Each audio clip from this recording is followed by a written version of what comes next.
De son côté, l'Union européenne continue de faire monter la pression sur Moscou et finalise une 6e salve de sanctions contre la Russie. La présidente de la Commission européenne pourrait en donner les contours aujourd'hui. Des mesures en réponse à la décision de Moscou de couper le gaz à la Pologne et à la Bulgarie la semaine dernière. Les ministres de l'énergie se sont réunis hier à Bruxelles pour chercher une parade au gaz russe. Alors, Maud Descamps, qu'est-ce qui pourrait être annoncé par les 27 ?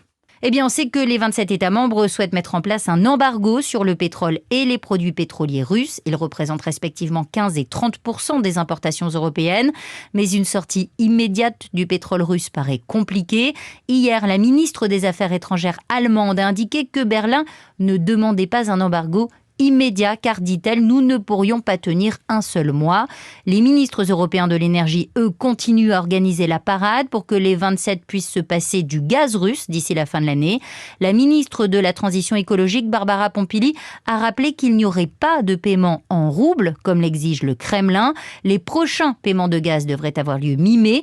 Par ailleurs, l'Union européenne va mettre en place une plateforme d'achat commun pour que tous les États membres puissent acheter du gaz à d'autres pays que la Russie et ainsi remplir leur stock d'ici l'hiver prochain. Les précisions de Maud Descamps du service économie d'Europe.